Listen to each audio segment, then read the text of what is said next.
बच्चों के साथ व्यवहार।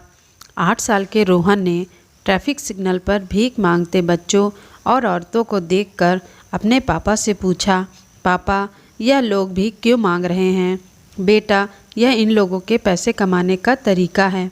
बस यह लोग सिर्फ हम लोगों को दिखाने के लिए गरीब बनते हैं, जबकि यह वास्तविकता में गरीब होते नहीं।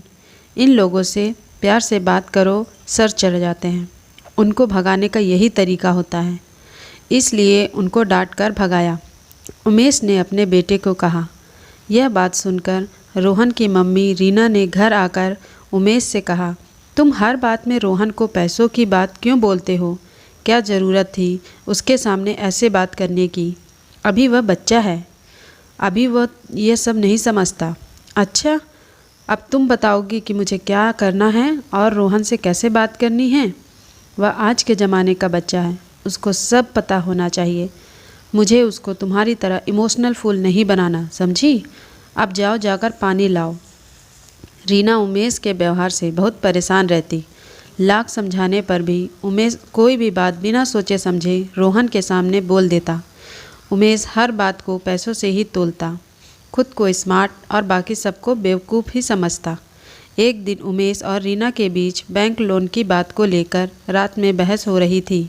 रोहन वही कमरे में सोने का नाटक करके अपनी मम्मी पापा की सभी बातें सुन रहा था। उमेश ने कहा, एक बात तो कान खोलकर सुन लो, तुम्हारे रोटी पकाने से नहीं, मेरे पैसे कमाने से घर चलते हैं। अगर 1 महीने पैसे ना दूं तो तुम यह रोटी नहीं बना सकोगी। इसलिए अपना ज्ञान अपने पास रखो। तुम्हें क्या पता पैसे कैसे कमाए जाते? रीना ने कहा, उमेश, लेकिन इतना कर्ज लेकर क्या ज़रूरत है नई कार लेने की? अपने पास कार तो पहले से ही है। इतना दिखावा किस काम का कि दूसरों से भीख मांगने की नौबत आ जाए? मेरे नज़र में कर्जे और भीख में कोई फ़र्क नहीं। तुमको पता नहीं तो मत बोलो, समझी? सब अमीर लोग कर्ज लेते हैं तो क्या सब भीख मांगते हैं? नहीं ना, बल्कि इससे तो समाज में सम्मान और रुतबा बढ़ता है, समझी? खैर, तुम तो रोटी ही पकाओ, तुम्हारे पल्ले कहाँ पड़ेगी ये सारी बातें। रीना ने कहा, सही कह रहे हो, लेकिन एक दिन तुम अपने रवैये के लिए बहुत पछताओगे। दरअसल उमेश की आदत थी बात बात पे रीना को नीचा दिखाने की। जो बात उसके मन की ना होती या रीना मना करती तो गुस्से में उमेश हर बात में उसको कहीं भी कभी भी उसको किसी के भी सामने डांट देता, जो देख रोहन बहुत दुखी होता। अगले दिन उमेश नई कार लेकर आया तो उसने अपनी माँ से कहा, माँ, इस कार में सबसे पहले आप बैठेंगी। उसके बाद सब साथ मिलकर पूजा के लिए मंदिर गए। पूजा होने के बाद उमेश और रीना ने देखा तो उन्हें रोहन कहीं नज़र नहीं आ रहा था। घबराहट में चारों तरफ ढूंढने लगे। तभी उनकी नज़र भीख मांगते बच्चों पर पड़ी। देखा तो सब मिलकर रोहन से झगड़ा कर रहे थे। उमेश और रीना भागकर वहां गए। उन्होंने देखा रोहन के हाथ में कुछ पैसे थे और वो बच्चे चिल्ला रहे थे कि तुम हमारे एरिया में भीख मांगने कैसे आए? उमेश ने इतना सुनते ही एक चाटा मारते हुए कहा, रोहन, तुम्हें पता है तुम क्या कर रहे थे?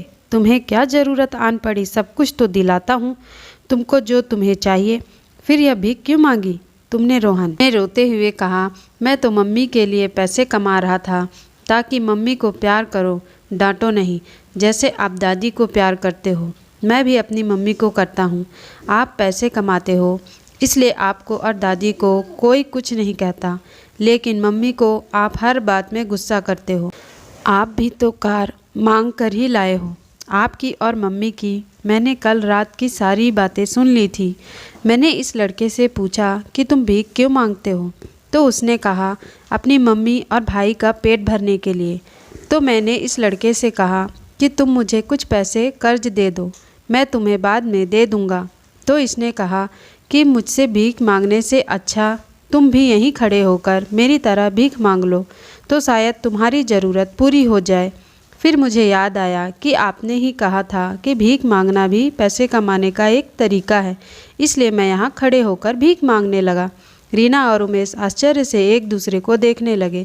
अब उमेश को भी पछतावा होने लगा कि काश उसने सही तरीके से बात को समझाया होता तो ऐसी नौबत ना आती। लेकिन इसके साथ ही दोनों को एक बात की सीख भी मिली कि बच्चों को बच्चों की ही भाषा में कोई बात समझाना और बोलना चाहिए।